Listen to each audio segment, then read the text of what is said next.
A wedding day is supposed to be full of happiness and nice surprises. But for this bride, it turned into a shock. In the middle of the celebration, her mother-in-law suddenly said out loud, "What a blessing that you agreed to become a mother to Sasha and Masha." The bride froze. That was the first time she'd heard anything about adopting her husband's nephew and niece. She had never agreed to such a thing. Hello, dear listeners. I'm happy to welcome you to my channel. Today I'll be sharing a new and interesting story with you. I hope you enjoy it. Lina Khromova always thought of herself as a regular girl with simple dreams. At 26, she worked as a receptionist at the Zhemchuzhina Dental Clinic, on the edge of the city. Every morning she took the bus from her small rented apartment and slowly saved money for her own place. Her savings were growing but very slowly. The salary of a receptionist didn't leave much room for extras, and apartment prices kept going up faster than her savings could keep up. "Lina, you have a patient at 2:30, said the clinic's head doctor, Lina Viktorovna, pulling her out of her daydreams about a cozy 2-room apartment with a nice view. "I'm on it," Lina replied, fixing her white coat and glancing in the mirror. Her light brown hair was tied neatly in a ponytail, and a touch of makeup brought out her gray eyes. Nothing special, she thought. But patients often said she had a kind smile and a calming presence, especially before painful procedures. In the evenings when Lina came home, she often thought about how her life seemed stuck. Her friends were getting married, having kids, buying apartments on loans. Meanwhile, she kept saving and saving, waiting for something big to happen. Her mom, who still lived in Voronezh, often called to ask about her love life. Lina always gave the same answer: "I just haven't met the right guy yet." Then one day, the right guy suddenly appeared, at a birthday party for her co-worker Tanya. It was a small celebration at a cafe near work. Tanya introduced him as her cousin, Gennady Turchaninov. He was sitting quietly in the corner, awkwardly playing with his glass of beer. "This is my cousin," Tanya said, gently nudging Lina toward him. "Gina, meet Lina, our best receptionist." Gina was an engineer at a company called Elektromash. Tanya added, "He's a serious man." Gina was 32, calm and polite, with a short beard and kind brown eyes. He wasn't loud or flashy. He spoke quietly but with confidence, especially when talking about his work at the factory. Lina noticed his hands, clean and well cared for, not like some of the men she had dated before. "How long have you worked in dentistry?" he asked when the topic came up. "This is my 4th year," Lina said. "It's not super exciting, but I meet interesting people. And I'm saving for an apartment. I like stability." Something in his expression changed. He looked more interested. "That's great. I like stability too," he said. "By the way, I have my own 2-room apartment in the city center. Got it from my grandfather." The evening flew by. Gina walked Lina to the bus stop, helped her onto the bus like a true gentleman, and asked for her number. The next day he called and invited her to the movies. Their first date was calm and pleasant. They watched a light American comedy and had coffee afterward in a quiet cafe. Gina talked more about his job. He designed industrial equipment. Sounded impressive. He had even been promoted recently and now led a small team. "What about your family?" Lina asked gently. "I live with my mom. My dad passed away 10 years ago, heart attack. I also had a younger brother, Dima." He paused and looked out the window. "He died in an accident 2 years ago. We weren't very close, but it was still hard." Lina reached out and gently touched his hand. She could tell there was real pain behind his calm words. A week later they had their second date. Gina took her to a nice restaurant, ordered wine, and seemed much more relaxed. He shared funny stories from work and asked about her future plans. When Lina said she didn't just want an apartment, but a real home, with a family and kids, Gina's eyes lit up. "I think about that too," Gina said honestly. "I'm already 32. It's time to settle down. But it's not so easy to find the right person." "And who's the right person for you?" Lina asked, half joking but also a little serious. "Someone kind. Someone careful with money. Someone who really wants a family. Not just focused on building a career until she's 40. Someone who loves kids. Lina smiled. That sounded exactly like her. Their third date came. Then the fourth. Gina turned out to be steady and reliable. He always called when he said he would. He was never late. His gifts weren't flashy, but they were thoughtful. Flowers on Women's Day, a nice scarf from Kamenini, tickets to the theater for the weekend. Little by little, Lina started to think. Maybe this was it. This was the simple, peaceful kind of family happiness she had dreamed of. After a month, he showed her his apartment. It was a 2-room place in an old 1970s building. Clean and quiet, but it clearly needed a woman's touch. The furniture was solid but outdated. There was dust on the windowsills. In the fridge, eggs, sausage, beer and mayonnaise. Typical bachelor stuff. It's probably not very cozy, Gina said, a bit embarrassed. I'm not really good at that kind of thing. It's okay, Lina smiled, already imagining flowers on the table and new curtains in the windows. The place was bright and had space. That was enough for her. Gina also mentioned his mom. She's a bit intense. After my dad died, she started worrying a lot. She likes to know everything, wants to be involved in everything. But she means well. Lina understood. Single moms often become overprotective. Does she work? She asked. No, she used to be a math teacher. She's retired now. That's why she's so precise about everything. After 2 months, Lina truly believed she had found the one. Gina was stable, family-oriented, and clearly serious about her. No ex-wives, no kids, no legal issues, no bad habits. He had a good job, a decent apartment, and clear, realistic plans for the future. Then came that rainy evening at the end of May. Lina was coming home late from work. She had stayed late finishing some reports. As she got off the bus, it suddenly started pouring, a heavy spring rain. She rushed toward her building, using her handbag to cover her head, and then she saw him. Gina was standing under the entryway roof, soaked from head to toe, holding a bouquet of white roses. He looked like he was about to do something brave. Gina, what are you doing here? I wanted to talk to you in the rain, he said. Let's go inside. I'll make tea. No, he shook his head. Right here. Right now. The rain was pounding on the roof above them. Water trickled down the drain pipe beside them. Gina handed her the flowers, and then dropped to one knee, right on the wet pavement. Lina, I love you. Her heart skipped a beat. They had never said those words to each other before, even though she had felt it coming for a while. I've known for a long time, he continued. I was just scared to rush you, scared to mess it up. But today I decided to stop waiting. Lina, I want you to be my wife. He pulled a small box from his pocket and opened it.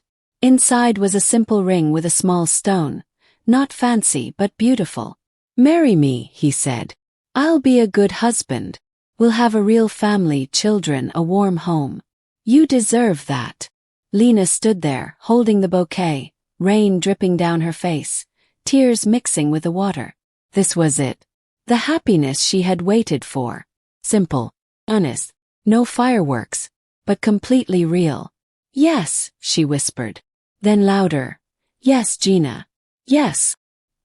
He stood up, his hands shaking as he slid the ring onto her finger. He hugged her so tightly she could feel his heart pounding. I'll make you happy, he whispered into her hair. I promise. I swear. The rain kept pouring as they stood there in each other's arms, under the roof of the entrance. Lina thought, this is the most romantic moment of my life. Finally, things were falling into place. A real family. Real home. A husband who truly loved her. What will your mom say? She asked once the excitement had calmed down a bit. My mom. Gina paused for a moment. She'll be happy. She's been saying for a while that it's time for me to get married. She can be a little intense, you know that. She just needs time to adjust. But she's a good person. You two will get along. Lina nodded. Of course, it's always a little hard for a mother-in-law to accept a new daughter-in-law. But with love and patience, any challenge can be overcome. That night, Lina and Gina stayed up talking until 3 a.m. making plans. They decided not to delay the wedding, just a small ceremony with close family and friends at the end of July. Then a honeymoon, and after that maybe they'd start planning for kids. Lina could already see herself in a white dress. She imagined their life together in his 2-room apartment. How she'd turn it into a warm, cozy home. You know, Gina said as they finally started to get tired, I spent a long time thinking about whether you were the right person for me. And then I realized, it's not about whether you're the perfect match. It's that I just can't imagine life without you anymore. Those words stayed with Lina long after he left that night. She lay in bed, turning the ring on her finger, smiling, thinking how happiness sometimes arrives quietly, without big drama. Just one rainy evening, the man you love kneels in front of you and says the most important words of your life. The next morning, she called her mom in Voronezh and shared the news. Her mom cried from happiness and immediately started planning her trip for the wedding. At work, her co-workers at the clinic flooded her with congratulations and questions. Even Elena Viktorovna, the head doctor, let Lina leave work early to start getting ready for the big day. The weather was perfect, sunny and bright, completely opposite of the rainy day before. As Lina walked through the streets, smiling at strangers, she felt like the happiest person in the world. Ahead of her was a new life, full of love and family warmth. But she didn't know yet that even small secrets can break even the best plans for happiness. Ludmila Stanislavovna Turchaninova, Gina's mother, met them at the door of her apartment in an old brick building. She was a woman around 60, with a neat perm and sharp gray eyes. She looked Lina up and down in one quick glance, as if checking a list in her head. Her eyes paused on Lina's simple jeans, modest blouse and cheap handbag. Come in, she said in a calm, flat voice. Gina told me about you. The apartment turned out to be 3 rooms, with high ceilings and heavy dark wood furniture. Certificates, awards, and old photos in big frames hung on the walls. Everything was spotless, but cold like a museum, not a cozy home. Have a seat at the table, I've made tea, said Ludmila Stanislavovna. She pointed to the living room, where porcelain cups were already set out on a white tablecloth, next to jam and cookies in a dish. Gennady, come help me in the kitchen, she added. Lina found herself alone with her future mother-in-law, and felt like she was being tested. Ludmila sat down across from her, folded her hands on her lap, and stared right at her. So, you work as an administrator at a dental clinic. It wasn't a question. It was a fact. The salary's probably not very high. Lina felt a little awkward but answered calmly. It's enough to live on. I'm not used to complaining. And your family? Gennady doesn't talk much about that. My mom lives in Voronezh and works at the post office. My dad passed away when I was 20. That's it. It's just us. I see. Ludmila nodded, as if checking another box in her head. Do you have a college degree? No, only medical college, Lina replied honestly. Aha! Another mental checkmark. And what's your view on children? Do you want them? Of course. Lina lit up. I dream of having a big family. For the first time during the whole meeting, Ludmila Stanislavovna's expression softened. That's right, Ludmila Stanislavovna said. A woman should want to have children. These days, too many girls just think about their careers and keep putting off motherhood. Just then, Gennady came back with a tray carrying a teapot and sugar bowl. Lina let out a quiet sigh of relief. The interview had paused for now. Mom, why are you grilling Lina like this? Gina muttered as he set the dishes down. She's not applying for a job. She is joining the family, and family is also work, the most important kind, his mother replied firmly. You have to know who you're dealing with. The rest of the evening was more neutral. Ludmila talked about her years as a teacher, showed old photos of Gennady as a child, and asked about their wedding plans. But Lina still felt like every word she said was being examined and judged. They left the apartment in silence. Only when they got to the courtyard, Gina turned to her and said gently, "Don't mind her. She's always like this with new people.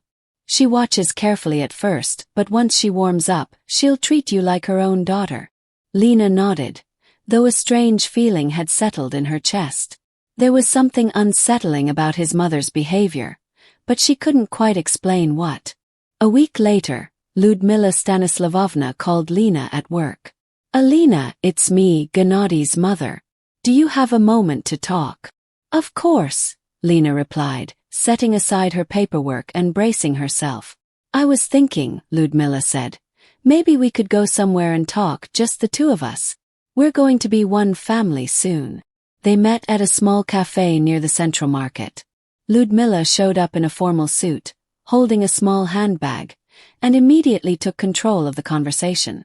"Order whatever you like." "It's my treat," she said, flipping through the menu. "Let's get one thing clear from the start.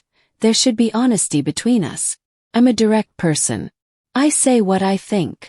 "I respect that," Lina said. "I'm for honesty too." "Good," said Lyudmila. "So tell me, do you really love my son?" Lina blinked. The question caught her off guard. "Of course I do. Why else would I agree to marry him?" "Well," Lyudmila said calmly, "there can be other reasons. He has a nice apartment, stable job. For a girl in your situation, that might be appealing." Lina felt her face get hot. "Lyudmila Stanislavovna, if you think I'm marrying your son just for personal gain—" "Calm down," Lyudmila interrupted smoothly. "I'm not accusing you of anything. I just want to understand who you are. Gennady is my only son. Since my husband passed away, he's been everything to me. It matters to me that his wife is someone truly worthy." "And what do you mean by worthy?" Lina asked, trying to keep her voice calm, though it sounded a little strained. "Someone who is careful with money, kind, willing to put family first, even if it means giving up some of her own interests. Someone who can raise children the right way." "And what do you mean by the right way?" Lina asked. Lyudmila took a sip of coffee and looked Lina in the eye. "Respect for elders. Valuing family. Understanding that the man is the head of the household, and the woman is the heart of the home. And, of course, someone willing to accept every member of the family as their own." "Every member," Lina repeated. "But who else is in the family besides you and Gennady?" "I mean in the future," Lyudmila said calmly. "There will be children, then grandchildren. The family will grow." Something about that explanation felt off to Lina, but she didn't push for details. The next hour and a half went by talking about the wedding. Lyudmila Stanislavovna had a lot of strong opinions. Where to have the reception, what food to serve, which relatives absolutely had to be invited. She spoke more like a wedding planner than the groom's mother. "And where are you getting your dress?" she asked at the end. "I was thinking of renting a nice one just for the day. Buying one is too expensive." "That's smart. Just make sure it looks proper. And don't forget the veil. It matters for the pictures." They parted on decent terms, but Lina couldn't shake the feeling that she'd just passed another test, and didn't know the result. At home, she told Gennady about the meeting. He frowned as he listened. "Mom just gets overly involved sometimes," he sighed. "But she means well. She just wants everything to be perfect for us." "What did she mean by all the family members?" Lina asked.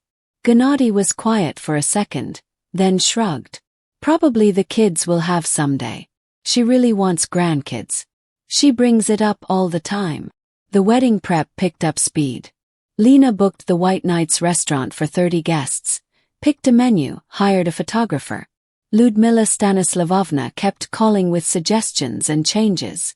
"Alina, are you sure about Olivier salad? Maybe crab would be better. Also, I was thinking maybe we need more upbeat music. Young people might get bored." "Gennady says Olivier is his favorite," Lina replied. "And the music will be a mix for everyone." "Well, if you're sure. Let's go over the guest list again. I just remembered we forgot Aunt Zinaida from Kursk." Every call added something new, and Lina carefully wrote everything down and took care of it. Gennady apologized for how involved his mother was, but didn't really do anything about it. 2 weeks before the wedding, Lina went to try on her dress at the rental shop. She chose a simple but elegant white gown with lace on top and a full skirt. Looking at herself in the mirror, she felt a rush of real excitement. She was about to become a wife. She'd have a home, a family, maybe even kids. "You look beautiful," said the consultant.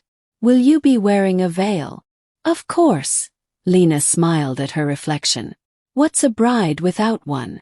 That evening, Lyudmila Stanislavovna showed up at her door unannounced, carrying a big bag.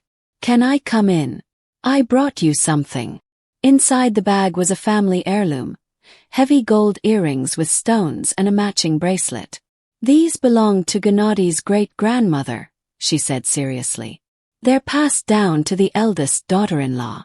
Now it's your turn to wear them." Lina picked them up. They were beautiful but heavy, and a little old-fashioned. "Thank you. This really means a lot." "Of course it does. Gold 580 purity. The stones are real," said Lyudmila, watching her closely. "But just remember, this stays in the family. You can wear them, but you can never give them away or sell them. Ever." "Of course. I understand. And one more thing," her tone turned firmer. "Only women who have truly joined our family, who are ready to take on all the responsibilities, are allowed to wear these." "And what kind of obligations do you mean?" Lina asked carefully. Lyudmila Stanislavovna looked out the window for a moment before answering. "Well, the usual things: taking care of your husband, respecting his mother, raising the children with family values. And if someone in the family needs help or support, you don't turn away from them." "Do you mean like, if you get sick, I'll have to take care of you?" Lina asked. "Of course," her mother-in-law replied. "Not just me. Every family goes through hard times. Someone always needs help. A real wife and mother is ready to do whatever it takes for the family." Lina nodded, though her mother-in-law's words felt a bit unclear and worrying. "I'm ready. Family means a lot to me." "That's good." Lyudmila smiled for the first time that evening. "Then wear the jewelry in good health. Remember, you're not just Gennady's wife now. You're a full member of our family, with all the rights and duties." After she left, Lina looked at the jewelry for a long time. They sparkled beautifully in the old velvet box under the table lamp. But instead of feeling happy, she felt uneasy. When Gennady heard about the gift, he was thrilled. "This is a big honor," he said. "Mom would never give that jewelry to just anyone. It means she truly sees you as family." "And what did she mean by all those obligations?" Lina asked. "She probably meant helping people if they're in trouble. You know, normal family stuff. If someone's struggling, you support them. It's nothing strange." "What kind of relatives does she mean?" "Just distant ones. Mom's sisters, cousins. You'll meet them at the wedding." A week before the wedding, Lina's mother came from Voronezh. She was a small, energetic woman who quickly got involved, pressing dresses, helping choose jewelry, asking about Gennady and his family. "What's your mother-in-law like?" she asked while wrapping guest gifts. "Strict," Lina said honestly, "but fair, I think. Gennady says she's kind. It's just her personality. She likes to be in control. It's always hard at first with a mother-in-law," her mom said. "Be patient and respectful. In time, she'll come around." In the final days before the wedding, Lina felt calm. Everything was ready. The dress was hanging, the shoes were bought, the hair appointment was booked. Gennady became extra caring, always checking in to see if she needed help. "You know," he said the night before the wedding as they sat drinking tea, "I'm really happy. I thought I'd never meet the right woman again, and then you came into my life."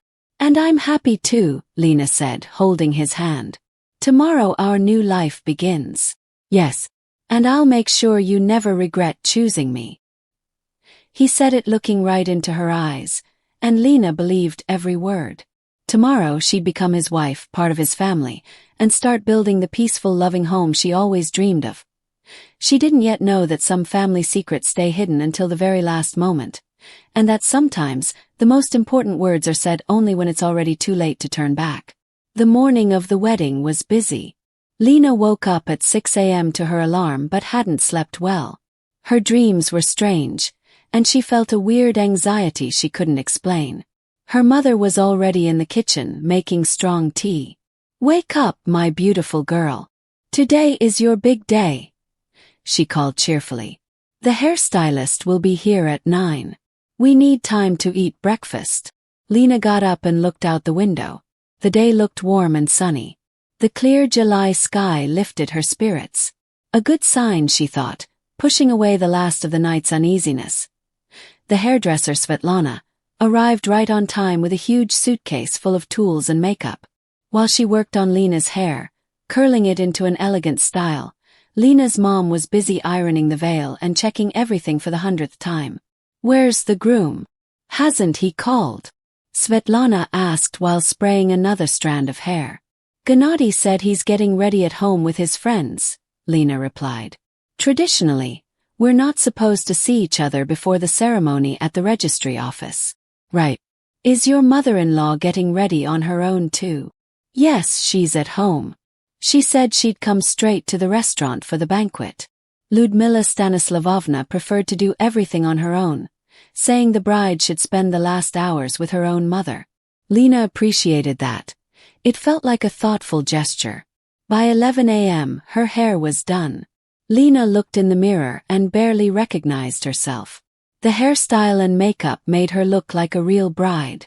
"You look beautiful," her mom said, wiping away a tear. "My daughter. You're so lovely." Her mom helped her put on the dress, carefully adjusting every fold and fastening the tiny buttons on the back. Then it was time to put on the jewelry from her mother-in-law. The heavy earrings and bracelet looked stunning with the white lace dress. "Where did you get such expensive jewelry?" her mom asked, fastening the bracelet. "It's a family heirloom," Lina said. "My mother-in-law gave it to me. They pass it down to the eldest daughters-in-law in their family." "Wow, that means they really accept you as one of their own. That's a good sign." The wedding cars arrived at 12:30 p.m., 3 of them, decorated with white ribbons and balloons. The photographer Andrei was already snapping pictures, capturing every moment of the preparations. Gennady was waiting downstairs, holding a bouquet of white roses. He was dressed in a black suit, looking a bit nervous but very handsome. When he saw Lina, he froze for a second. "You look amazing," he said softly, handing her the flowers. "I'm the happiest man in the world." "And I'm happy too," Lina whispered. Suddenly she felt nervous. Soon she would be a married woman. At the registry office, they were welcomed with music and smiles from the staff. Around 20 guests were already there, mostly Lina's co-workers and Gennady's friends. Ludmila Stanislavovna was sitting in the front row, dressed in a dark blue suit with a small brooch. She nodded approvingly when she saw the couple. The ceremony was short but beautiful. Marina Efimovna, the head registrar, gave a speech about love and family. Lina and Gennady exchanged rings and signed the official papers. It all felt like a dream to Lina, slow, magical, and full of meaning. "I now pronounce you husband and wife," said Marina solemnly. Gennady kissed Lina as the guests clapped. The photographer kept clicking, and the guests showered them with rose petals. Lina's mom cried with joy. Even Ludmila Stanislavovna smiled, calmly but warmly. They took photos in a nearby park for an hour. Andrei was great. He found the perfect angles, gave instructions, joked, and made everyone feel comfortable. Lina finally started to relax and enjoy it. "Now just the family," the photographer said. Lina, Gennady, their moms, and the rest posed together. They took pictures near a fountain and blooming flower beds under tall linden trees. Ludmila Stanislavovna stayed a little distant but took part in all the photos with a hint of pleasure. By 4 p.m. they arrived at the White Knight's restaurant.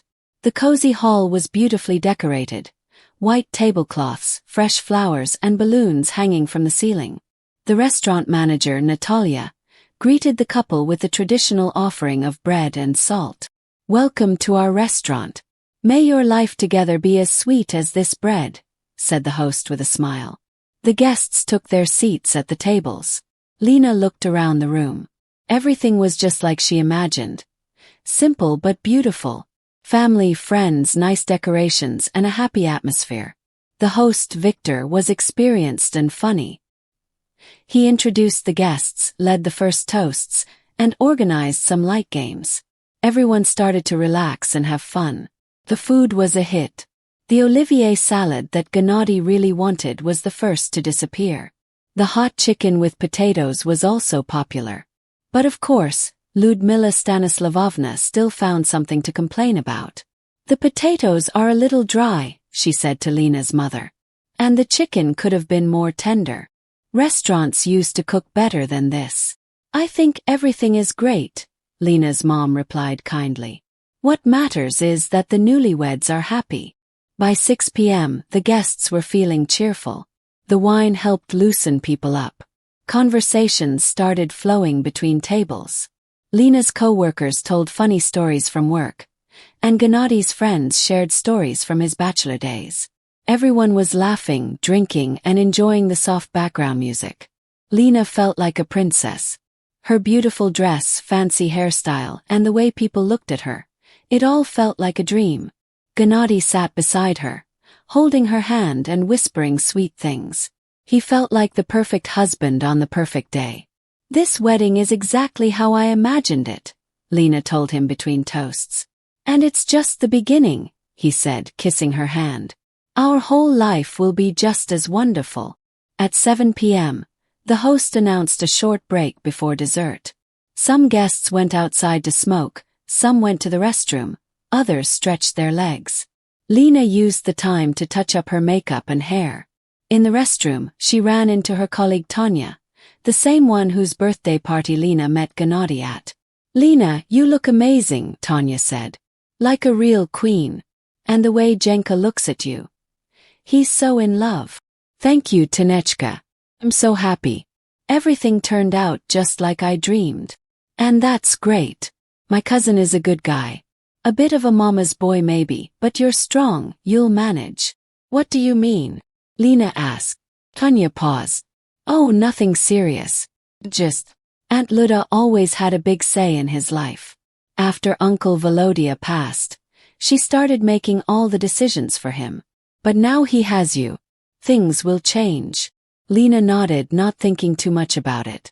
Of course, widowed mothers can be overprotective, but love and patience could handle anything. When she returned to the hall, a 3-tiered cake decorated with white cream roses was being rolled in. It was beautiful. The photographer was getting ready for the cake-cutting moment. And now, time for the traditional cake cutting, the host said. The newlyweds, please come take the knife and make a wish. Lina and Gennady stood side by side and held the knife together.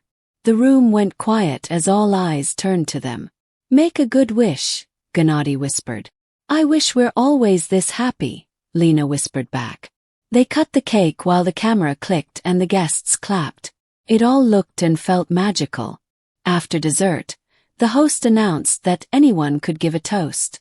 Gennady's friend Sergei went first, then Lina's colleague Irina, then both mothers. Everyone said kind, heartfelt words about love, happiness, and a long life together. By 8 p.m. the mood was warm and relaxed. People were chatting, laughing, and even dancing a little to the soft music. Lina looked around the room with a happy smile. Everything was going just as she had hoped. Then Lyudmila Stanislavovna stood up. She rose slowly and gracefully, picked up the microphone, and tapped her glass with a spoon to get attention. Everyone stopped talking and turned toward her. Dear guests, she began in a serious tone. Allow me to say a few words on this important day. Lina smiled, expecting a typical toast from the groom's mother. Gennady also looked at her, a little surprised. He clearly didn't know she planned to speak. I'm very happy that my son has finally found true happiness, Lyudmila continued, looking around the room. Gennady has searched a long time for the right person, and now he has found her. Alina is a kind, caring girl.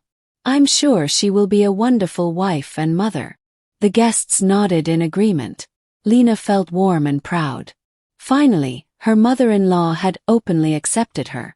"I'm especially happy," Lyudmila Stanislavovna said in a serious voice, "that Alina understood our family situation. Not every woman would be ready to take on such responsibility."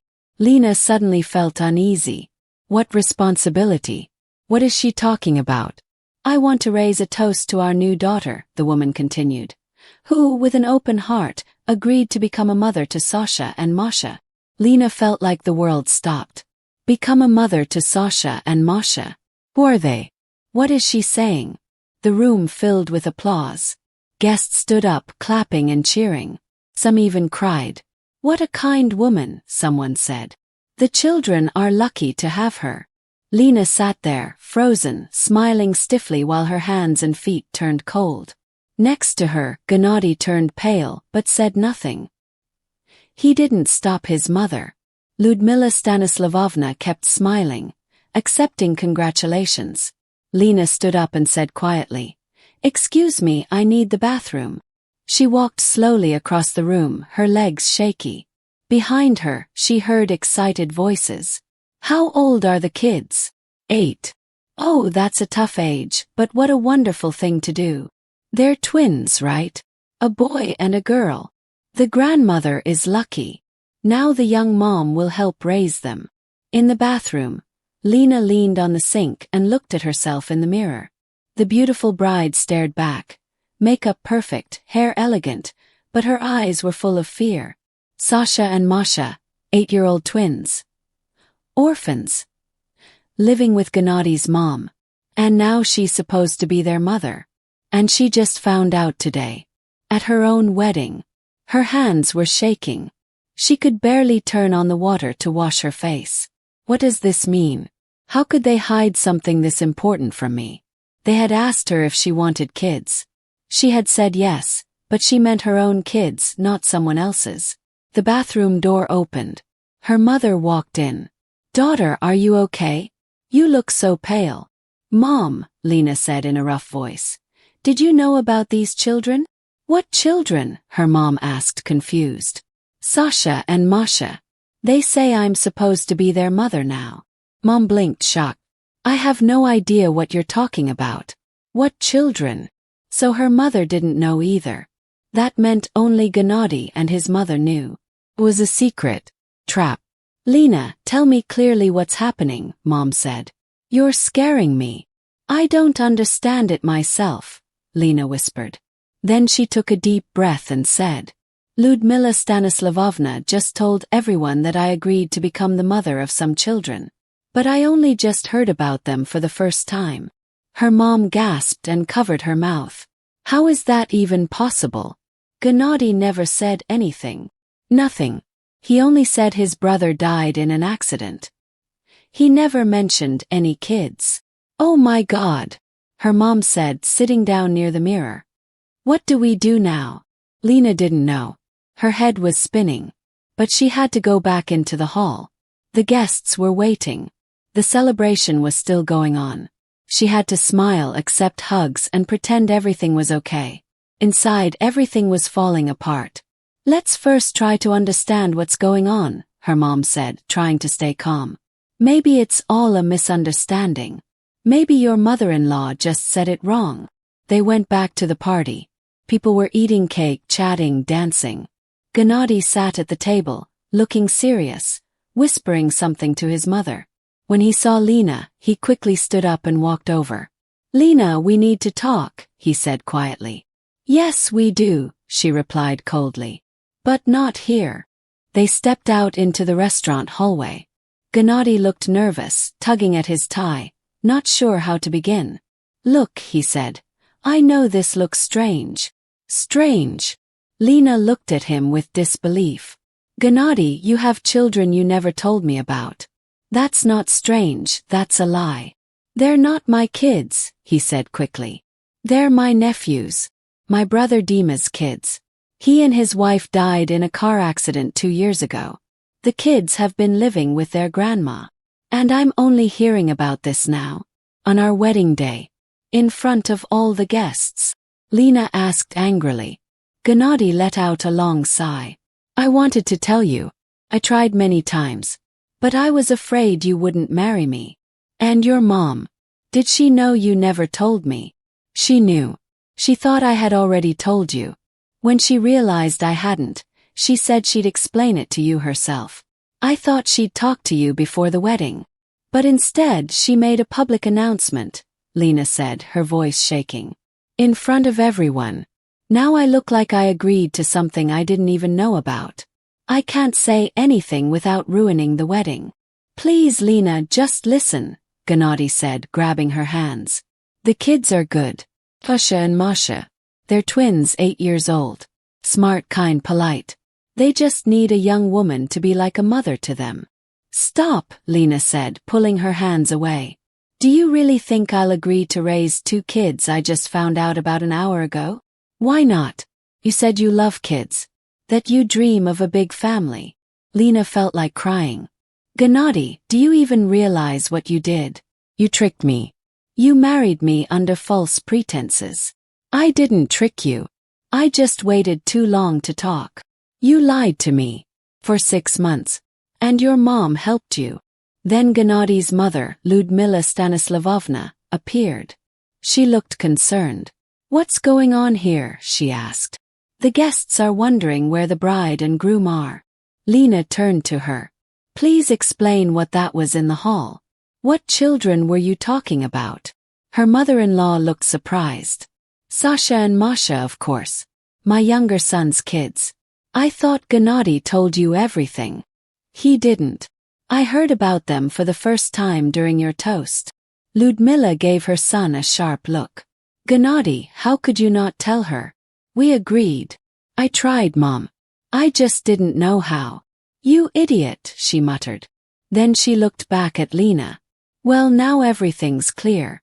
It's not such a big deal. The kids are lovely. You'll love them. They really need a mother. Wait, Lina said, holding up her hand. Do you really think I'll just say yes? To raising 2 kids I don't even know? Why not? Lyudmila asked. You're kind. You love kids.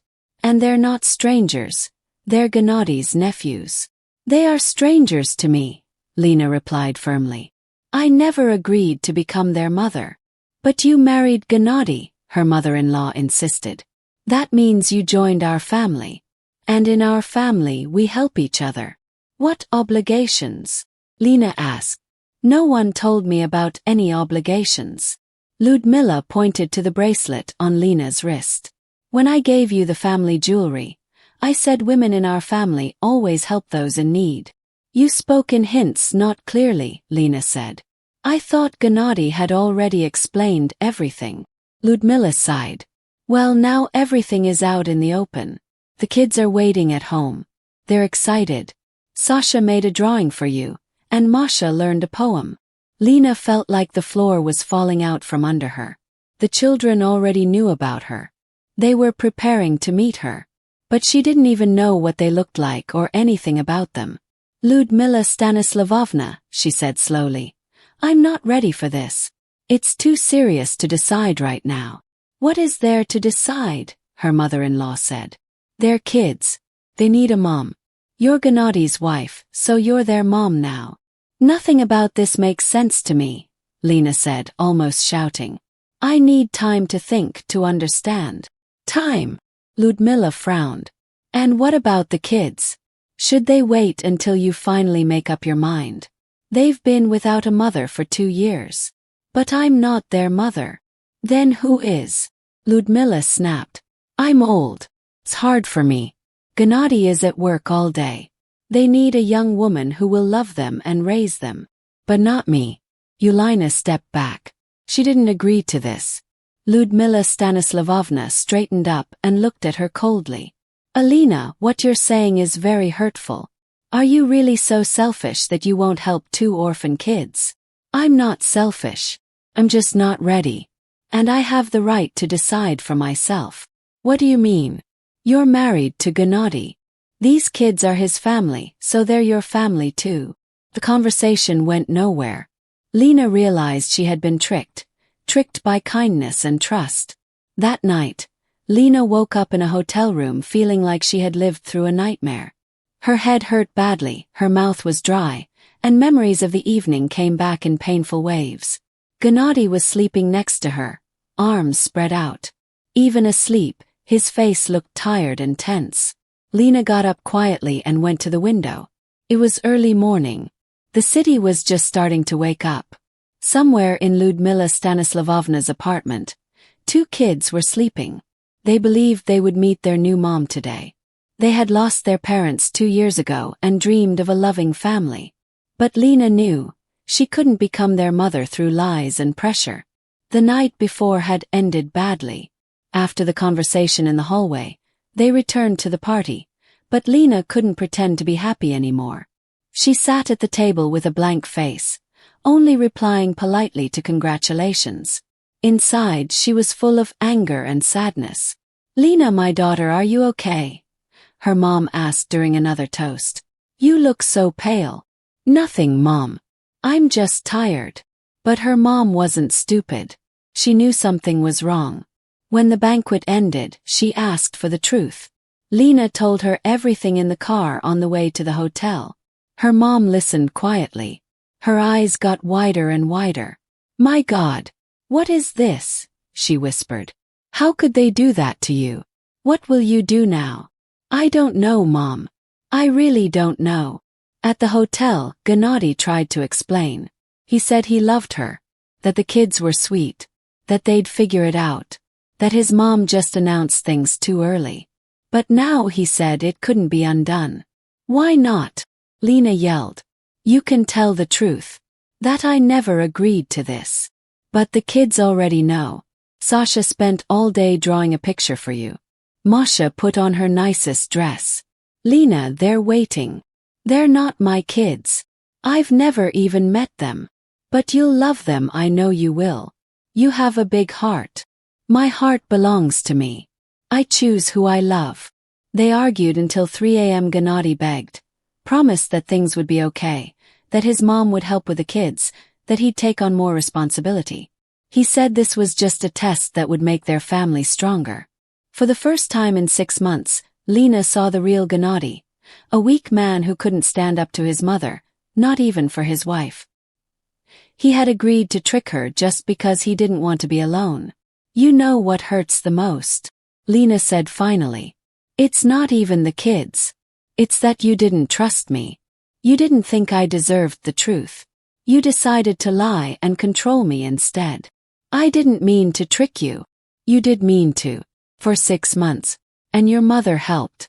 You both decided for me. We just wanted what's best." "For who?" "The kids. You. Who thought about me?" That ended the argument. Gennady got drunk and passed out. Lina stayed in a chair all night thinking. Now, looking out the window at the waking city, she finally understood. "I need to end this marriage before it gets worse." Lina quietly packed her small bag, the things she had brought for the wedding night. She took off the wedding ring and the bracelet from Ludmila Stanislavovna and left them on the nightstand. These were for a woman who agreed to become part of the family, but not for someone who had been lied to.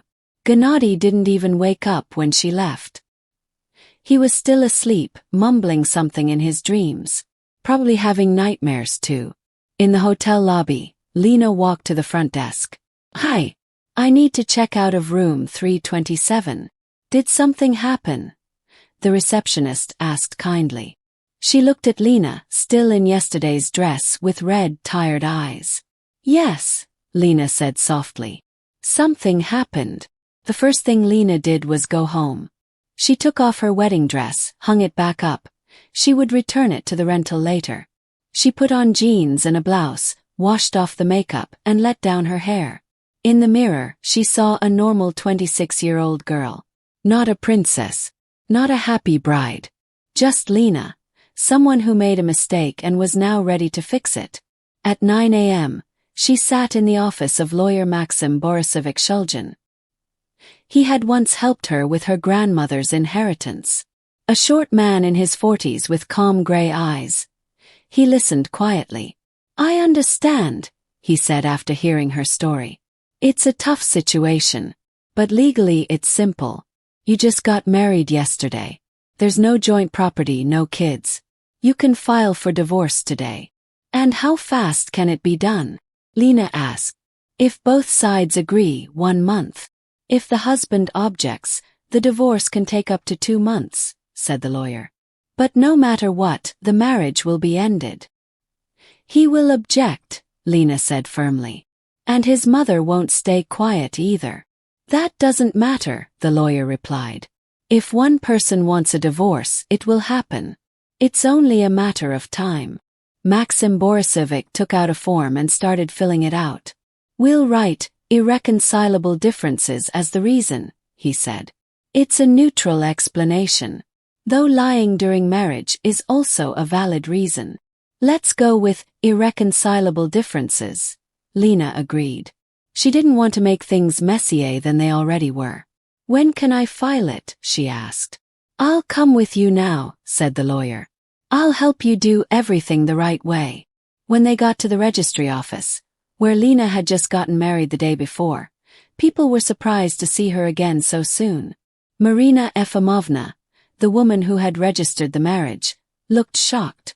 Alina Sergeyevna, is something wrong? She asked. I want to file for divorce, Lina said. But you just got married yesterday. Yesterday was enough to realize it was a mistake. Marina shook her head sadly but accepted the papers. She explained the process and gave them a court date in 1 month. And if the husband doesn't show up? The lawyer asked. We'll give him 1 more month. After that, we'll finalize the divorce without him. As Lina walked out of the office, she felt an unexpected sense of relief. Yes, it would cause a scandal. Yes, people would talk. But dealing with gossip for a month was better than living a lie for years. Later that day, her phone started ringing. Gennady was the first to call. Lina, where are you? I woke up and you were gone. What's going on? I filed for divorce, she said calmly. Long pause. What? What are you saying? I filed for divorce at the same place where we got married yesterday. Lina, are you crazy? You can't do that. We just got married. That's why I can do it. Before it's too late. But the kids, they're waiting. Mom already set the table. Gennady, that's your problem.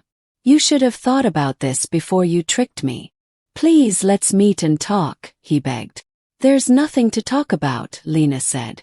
The decision is made. She turned off her phone. He called again and again, but Lina didn't answer. That evening, Ludmila Stanislavovna showed up at her door. Her eyes were red from crying, but her face looked serious. Can I come in? We need to talk. Please, she asked. Lina stepped aside and let her in. Ludmila sat on the edge of the sofa, still wearing her coat. Alina, I came to ask you to think again. Please reconsider. It's too late, Lina replied. I already filed for divorce. You can still cancel it, the older woman said quickly. No, it's too late for me. You lied to me. We didn't lie, said Ludmila. We just didn't tell you everything right away. That is lying. Keeping something important from me is the same as lying. Ludmila went quiet for a moment, then sighed. Fine. I admit we were wrong.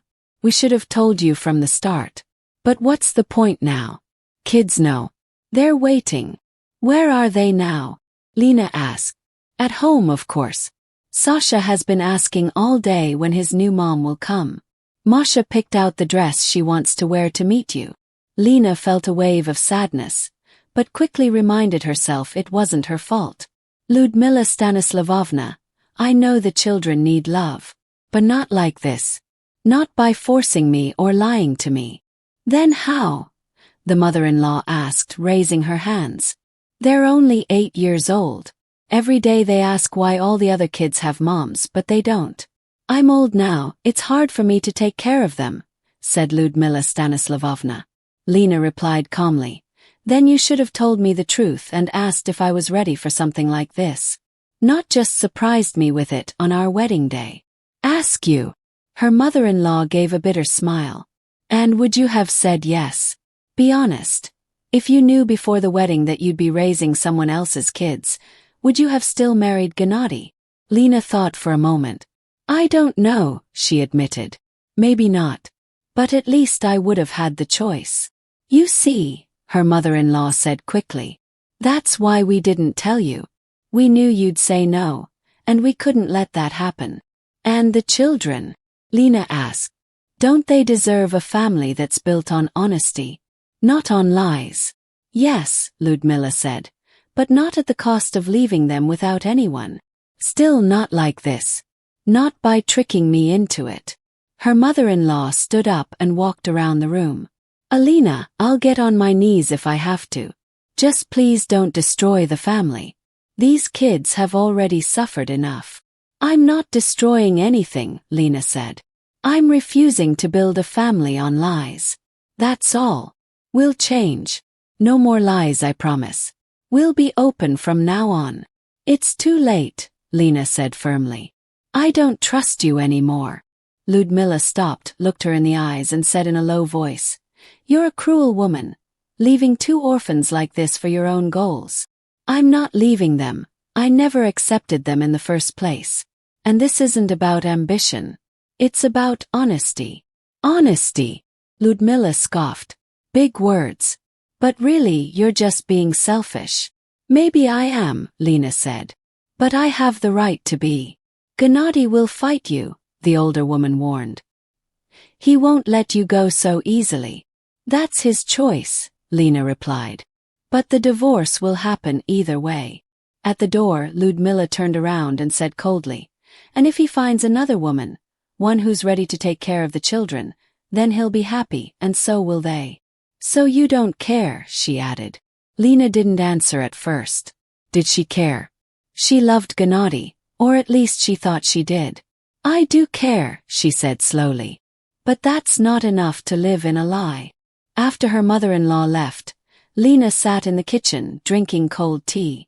The sky turned dark outside. In the apartments across the street, lights came on. People were eating dinner, watching TV, putting kids to bed, living the normal family life Lina had dreamed of. And somewhere else in the city, 2 8-year-olds were falling asleep, waiting for a new mother who never came. That was the hardest part. But Lina had made her choice. She chose honesty over comfort. The next few days were full of phone calls and visits. Co-workers asked what had happened. Guests from the wedding reached out with questions and sympathy. Lina's mom came from Voronezh to support her. You did the right thing, she said. You can't build a family on lies. But what if I was too harsh? Lina wondered. The kids really do need someone. My daughter, you have a kind heart, her mom said. But kindness should never mean being foolish. If they had told you everything from the start, you could have thought it through. But instead they trapped you. A week later, Gennady showed up at Lina's work. He waited at the clinic entrance, looking exhausted and worn out. Lina, please. Let's talk like normal people, he said when she came out. What's there to talk about, she asked. About us, our marriage. I'm willing to do anything, just don't divorce me. What kind of anything? Whatever you want. We'll move out, get our own place. The kids can stay with my mom. We'll start fresh. Lina looked at him. Gennady, why would you want to be with a woman who doesn't want to be with you? But you loved me just last week, he insisted. I loved a man I thought was honest. That man doesn't exist. I'm still the same, he said. I just made a mistake. Lying to me for 6 months wasn't a mistake, it was a plan, she said. He followed her, begging, making promises, swearing he'd change. He said he couldn't live without her, that they could start over. But Lina had stopped believing him. And the kids, she asked. What will you do with them? They'll stay with my mom. Or I'll hire a nanny. Or I'll send them to boarding school. To a boarding school. Lina was shocked. How could you say that? I'll do anything to save our marriage. So you're willing to dump the kids for me. And you were willing to trick me for the kids, she said. That's convenient. Gennady went quiet, realizing he had put himself in a corner. A month later the divorce went through. Gennady didn't show up, hoping to delay things, but it only pushed it back by another month. When the judge announced, "The marriage between Gennady Vladimirovich Turchaninov and Lina Sergeyevna Khromova is officially dissolved," Lina didn't feel happy, just empty. A story that could have ended happily turned into something sad because of lies and broken trust. Lina's life slowly started to move on. She kept working at the clinic, saving up for her own apartment, and seeing friends. Over time, the pain faded. What was left was a soft sadness over dreams that never came true. 6 months later, she heard that Gennady had remarried. His new wife was a divorced woman named Olga Petrova, a kindergarten teacher. His mother, Lyudmila Stanislavovna, had chosen Olga, thinking a teacher would be better at raising 3 kids. "They even got married at the same restaurant," said Lina's co-worker Tanya. But there were fewer guests this time, and the celebration felt kind of forced. And Aunt Luda spent the whole evening bossing around the new daughter-in-law. "How are they doing?" Lina asked, pretending not to care. "Not great," Tanya replied. "Olga is quiet, and the kids don't really listen to her. Aunt Luda is always on her case, and Jenka, Gennady, started drinking again." Lina just nodded. She didn't know if she should feel sorry for Gennady or thankful she got out. A year later, Lina met Dmitry Morozov, an architect, in a bookstore. He was looking for a present for his niece, and she was browsing books for the holidays. They started chatting by the mystery bookshelf and quickly realized they had similar tastes. Dmitry was 3 years older, divorced with no kids. From the beginning, he was honest. He told her about his past marriage, his work, and what he wanted in the future. No secrets, no games. On their first date, he asked, "Do you have children?" "No," Lina replied. "Do you want children?" "I do," he said. "But only my own, with the woman I love." "Same here," Lina said. They understood each other perfectly. Dmitry was reliable and open. He never hid anything. Their relationship grew slowly and honestly. A year later, they had a simple wedding with just a few people. No big speeches, no big party. A year after that, their daughter Varya was born. She had her mom's gray eyes and her dad's stubborn chin. Lina was truly happy. This was the kind of family she had always wanted, built on love, trust, and respect. One day, Lina ran into Lyudmila Stanislavovna in the supermarket. Her ex-mother-in-law stood in the dairy aisle, looking tired and older, holding heavy shopping bags. She saw Lina, froze for a moment, then quickly turned away and rushed to the checkout. Lina watched her go. She didn't feel proud or smug. She just felt sad. Lyudmila had gotten what she wanted, another woman to raise her grandkids. But no one was happy, because lies always come back around like a boomerang. That evening, after putting Varya to sleep, Lina thought about how important it is to build relationships on truth. Even if the truth is uncomfortable, even if it scares people away, it's better than living a lie. Varya snored softly in her crib. Dmitry sat in the living room reading, glancing now and then at his wife and daughter. A quiet evening filled with peace and love.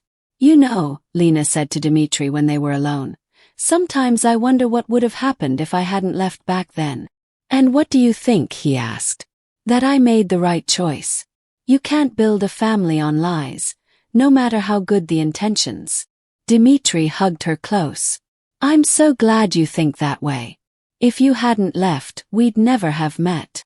Lina smiled and leaned into him. Yes, life had turned out right. Not easily, not without pain, but in the end it was right. And somewhere else in the city, in an old apartment with tall ceilings and heavy furniture, Lyudmila Stanislavovna tucked her grandkids into bed and thought to herself, "Some victories feel like defeats. And truth, no matter how harsh, is still better than the sweetest lie."